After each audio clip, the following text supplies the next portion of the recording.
inside the WB Mason Coaches Report here on GoHofstra.com.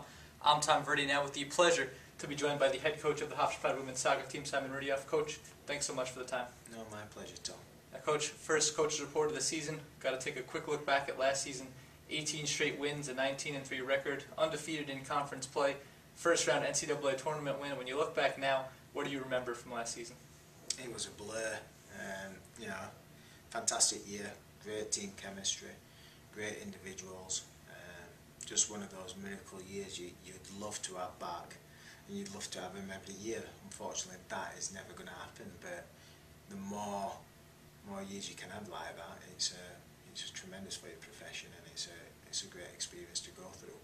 Now, you mentioned some of those very talented individuals, Salma Tarek and Tiffany Ovino, combined for 24 goals and 2 assists last year. Of course, Tiffany Ovino being named CAA Player of the Year.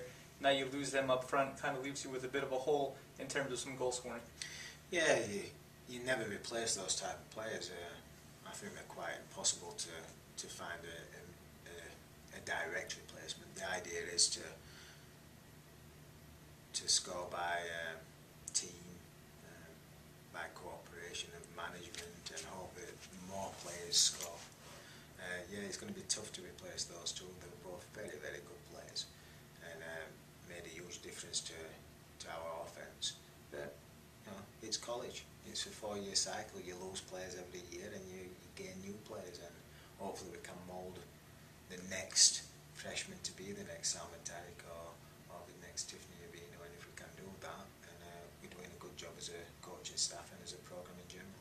Now you lose Tiffany Ovino as a player, but you gain her on the sideline as an assistant coach to replace Lindsay Vanderspiegel. How important was it to bring in someone who already knows this program and this team very well to just fill in as that replacement? It's always good to have a tradition of trying to help your former players move forward in a new professional career. Tiffany Ovino was a no-brainer. She's a tremendous student athlete, academic All-American. She knows what it takes to become a winner. She can instill those values in the team. She has a fantastic relationship with all the players. Losing Lindsay, who had a great relationship with the players as well. Obviously it's a big loss, but I think Tiffany does a great job of trying to bridge that gap. And from our perspective, when we had this opportunity to hire her, I don't think anybody complained, and people were pushing me to do it. So Tiffany Ovino is a fantastic person, fantastic player, and we're very happy to have her on board. Now your other big losses were at the back. Dana Bergstrom and Amy Turner gone from the back line, and Krista Thorne, who started basically the first half of every game last year, gone in goal. How has that been an adjustment to try to rework your back line entering this year? Yeah, you're always trying to, the best thing about a back 4 or back 5 is continuity and consistency. So, when you lose a player of Amy Turner's calibre, or Dana Bergstrom's, or Krista Thorne's leadership, it's going to take its bumps, and you're going to see some gaps in there, and you're going to see some mistakes and a bit of inconsistency. The idea is that as the season progresses, they understand to work together, and they'll play more together and understand each other. And hopefully by the CAAs, all the kinks in our armour will be ironed out. And I think it's a good start against Fairfield. We minimised them to 6 shots in the game, 2 on target. I think that's a good start. But it's not perfect, and we still need to keep working. We've got some good replacements for the players we lost, and I'm pretty confident that we'll get it together. Now you mentioned the game against Fairfield. You lead in the shot category, you dominate in the corner kick category, and you still wind up coming out 1-0 losers at home. What happened in that game? Why didn't you guys come out on the right side? It's soccer. Over the last 4 or 5 years, my philosophy is to come in a little bit later in pre-season than most teams. Fairfield came in on time, and they had a good 5 days more preparation than we did. And I think it showed the first 20 minutes. They came out on fire. They came out to pressure us. They came out hard working. They had some good organisational skills, and they were well coached to come and play against Hofstra, and they did a great job. They got a nice early goal. And then from then on, you knew it was always going to be an uphill battle. They got an excellent goalkeeper who was on fire on Friday, and we kept working hard. And typical first game of the season, we the perseverance was there, the persistence was there, the energy was there, the effort was there. We just wasn't as fit and as sharp and as clinical as we needed to be. And with the goalkeeper as good as theirs, we needed to be clinical. Again, it's early pain, but we're hoping that as we progress through the next couple of weeks, we iron out those offensive problems. We get a bit more clinical in front of goal, we get a little bit more sharp in the final third. And hopefully if that happens, and it's a big if, as with any new season, we can go on to bigger and better things. Now, you mentioned the back line before, holding them to 6 shots. It looked like coming in, maybe Brooke Bennernagel was going to be the only player returning on the back line. Danielle Marino looks set to join the midfield. Now, she started the season off playing left back in the opener. Just talk about that decision to keep her back on the back line. It was just a consistency thing, like I mentioned. The idea is to move Danielle into midfield eventually. But we just thought, first game of the season, we have Brooke Bennernagel returning. If we can keep Danielle in the back four returning, and Emily, our goalkeeper, who played all the games last year, it gives us 3 out of that 5 positions of consistency. As the first game, obviously pre-season, we're not as fully prepared as we like. Slotting Danielle back there was the easiest option for us to maintain some consistency. And hopefully as the year goes on, we'll move Danielle into midfield and we'll switch things around a little bit in the back four and we'll be organised. The other 2 players in that back four, Britt Ferriella and Ruby Staplehurst. Ruby, of course, saw some pretty good playing time as a substitute last year. What did you see from them in the opener? Yeah, both of them. Britt Ferriella has been a tremendous talent from high school. She didn't fulfil her talent until this year. She understands the system. She's played with Brooke Bennernagel in high school ball, well not high school but club ball. So they have a very good understanding with each other. And she's got a fantastic ability. And I'm hoping that this year it will fully come to fruition, which I believe it will. I thought you saw signs of that on Friday. I thought she played very well. Ruby has all the tools and talent to be a big time fullback in this league. She's fast, she's strong, she's quick to react, she can strike a good ball, she serves great dead ball situations. The question with her is understanding the position better. She's not a natural fullback, but she's got all the tools to be a very good one. And I think as the year progresses, you're just going to see the best of Ruby Staplehurst as we move forward. Now moving into that midfield area, 2 pre-season All-CAA midfielders in Courtney Breen and Bridie Butts. 3rd spot right now look like Tara Kearns and Kerry Cummings were taking up the main 2 areas there. What's it like knowing you have 2 pre-season All-CAA midfielders in there, and then you can just kind of try to figure out who that last spot is going to be? Yeah, there's a lot of confidence you breathe from that when you've got Courtney Breen, who I think is a tremendous player. She's a monster. She does a lot of things to a regular soccer fan you don't really notice, but as a coach you just love. And Bridie Butts has the ability. She should be an All-American. She should be CAA Player of the Year if she lives up to her ability. Her ability to break teams down off the dribble with a vision and energy and speed is unbelievable. So having those 2 gives you a certain level of confidence and belief that you can win any game. We know we can control pretty much every midfield out there if those 2 play to their potential. Finding a 3rd cog, it's just finding a balance. Who can work with these 2, who can slot in at the right spots. Tara Kearns did it last year, and that's why we kept her in this past week. She's comfortable in that role, and she did a good job in that role. Kerry Cummings is a transfer, and she's been a nice bright spot to pre-season. She's a hard-working kid, very good in the air, physical, strong in the tackle, and pretty good technically. So she might be a good balance as well. And then you're looking at Nicole Scheffel, who's coming back from 2 ACL injuries, which is never easy to do. She has got some unbelievable technical ability. She just needs to keep working and playing and getting physical. And then Lulu Echeverry, who's a local kid from East Meadow, who's got unbelievable talent and creativity. Some bad habits, like most freshmen do, but she's eventually going to be big time for us. Maybe not as quickly as she would like, maybe not as quickly as we would like, but she will be there. Now we've become accustomed to seeing Courtney Breen in that sort of defensive midfielder role. We have those players like Kearns and Cummings who have the capability to play there. Do you think that's going to free up Courtney Breen to go forward and use her playmaking ability a bit more? I don't want to give up too much if any coaches out there watching, but yeah, Courtney Breen can be an offensive force.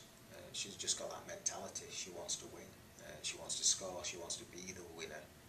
She's willing to carry the team. And if it means rotating that position a little bit and allowing Courtney more freedom forward, then we'll do it. It won't be as rigid as last year where Courtney sat in front of the back four and just gave us that ability. We're going to float around a little bit and have somebody else sitting there and allow Courtney more freedom to get forward. She's as fit as she's ever been, so she's improved her fitness levels and her power and strength, and I think she could be very effective in that role. Now moving up front, you have a player like Laura Green, who's your only returning forward, but a very strong forward, a great speed down the wing. She can send a great ball in. How important is she going to be to the team's success this year? Well, she's the third member of that trifactor. You know, Courtney Breen, Brittany Butts, Laura Green. I think Laura Green is what's the word I'm looking for? A little bit underappreciated by people. You know, I don't think the conference respects what she does for our team. She scores a lot of goals, she gets a lot of assists, and she's unbelievably effective. She's dangerous all the way through the 90 minutes. You know, she needs to increase the input. She needs to get more goals. She knows what our goal tally is for her to get, and I think she'll reach it. She just needs to be a bit more focused and concentrated when she gets into those one-on-one situations and making the right decision. And once she does that, and she's got tremendously better over the 4 years she's been with us, once she gets that final call, she's going to score a lot of goals. Now, is there that definite feeling that players like Laura Green and Brittany Butts have to step up their offensive game this year, get some more goals for your team? Those three know that if we are going to be successful, they have to help out. And they're old enough and mature enough and experienced enough to accept that responsibility. They're ready for that responsibility, and I think it's going to help them get better and better. And you know, on the statistics side, improve tremendously. Now, all the other two spots up front you have at center forward. You started Amber Stobbs in the game against Fairfield, and also have Sam Scolarici, a freshman, starting in that game, as well as some other freshmen rotating in, players like Anya Korn or someone who hasn't gotten that much playing time, Erin Breen, in the past couple of seasons. You know, is it just trying to figure out the balance as well with the other two forward spots right now? Yeah, you're trying to figure things out. Amber Stobbs is unbelievably talented. The question mark with Amber is consistency. She floats in and out of games, which sometimes for the defensive team is always difficult to defend against. You don't know when she's going to show up and how or where. From a coaching's perspective, you want more consistency. You want more consistent output. You want more consistent play through the regular 90 minutes. And when she gets that, she's a hell of a talent. She can play with her back to goal. She's quick. She's got vision. She can strike balls over distance. She's a goal threat wherever she is. It's just getting her confidence up, getting her to believe in her abilities. And you know, once she gets more minutes under her belt on a regular basis, I think she's going to be a tremendous player for us. Now, you wound up losing that game against Fairfield 1-0. What did you see up front from your team, just in terms of the chances, and why weren't you able to put one away? It was difficult. I'm not exactly sure of what makes my team tick right now. So we were throwing different combinations in, seeing what would stick. Some worked, some didn't. Anya Karen came off the bench and was a fantastic target. I wouldn't go as far as say Salma Tariq-like. However, she gave us that same type of player, and she did a great job. So that was a nice sign to see. Sam Scolarici, she's gonna turn the corner eventually, and she's gonna be a big part of his program. And then you just throw in different combinations in. The unfortunate thing is when you're doing that, you don't get a consistency or understanding of playing with each other, and therefore you lack a little bit of continuity in front of goal. So it's pick your poison. It's the first game of the season. We're trying different things out. We know we might not fit the right combination, but eventually as the year goes on, we're we get the right combination, the right blend of talent, and hopefully we'll turn it around, and by conference we'll be raring to go and start getting some wins under the belt. They lost another game this weekend against Boston College due to Hurricane Irene. How much were you and your team looking forward to that game, and also the importance of not having that home game now that you have to go on the road for 5 straight? Yeah, it's disappointing, but you know, you can't control the elements. Me and the BC coach spoke in great length over days prior to the event. We understood their need for student athlete safety, and unfortunately on the schedule we can't find a date. I've looked at their schedule, they've looked at ours, we've gone back and forth. It's not going to happen. It's unfortunate, because that's the kind of team where you look at your schedule and you say, you know what, we'll circle this and see what we can do against the best in the country, and if we can compete, then it leaves us in good stead for the rest of the year. We can't do that now. We can't get that game back. But you know, the idea is hopefully we will play them at the end of the year. And you know, if somebody would tell me, yes, Simon, you're going to be at Chestnut Hill come November, don't worry about anything, I'd snap the hand off right now. And that's the goal, and that's always the dream, to get to the NCAAs and make it consistent. And you know, if we have to play BC in November, I would love it. Whether that happens, I don't know. But you know, we're disappointed we lost that game. And as are they. I think they wanted to come. They've got a lot of Long Island players. I think they wanted to come down and tailgate with their parents and get a good atmosphere. I know we were going to get probably near to 1,000 fans that day. But it is what it is, and you know, that's what it's all about. So now sights turn to this coming weekend, 2 games in the St. John's Invitational. What is your team going to have to improve on from this past weekend to get a couple of wins? We have to find a way to win. You know, I think on Friday we just didn't do enough to win the game.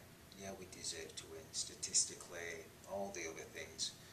But to be fair, Fairfield won a lot of head balls. They won a lot of the intangible statistics which you don't really get to see on the stats sheet. We need to start winning those, and there's no better game to see whether we can step up to Division 1 college sports in Columbia. They're very good, they're organised, they play percentages, they're intelligent obviously. They're big, strong, they're physical, they're direct. They've got some very dangerous weapons from set piece situations. And it's not necessarily going to be a game of who's the most talented or who can play the best soccer. It's going to be the game who wants it most. And Kevin does a fantastic job of getting those kids pumped up. And it's always a battle. And you know, every player comes off with ice bags. Their players, our players, the coaching staff, and that's what I'd expect again. So it's a good early challenge for us. It will show us whether we can fight with the big dogs, whether we can hang in there physically with teams. And if we can come away with a win, I think we're going to be very good this year. I always use Columbia as a yardstick for us, because I know they're going to be good in the Ivy League, which is a comparable conference to ours. And I know they're going to be effective and give us some difficult situations, and if we can go through that, then I know as the year progresses we're going to be good. All right, Simon Riddiough, head coach of the Hofstra women's soccer team, thanks for joining us inside this week's edition of the WB Mason Coaches Report on GoHofstra.com.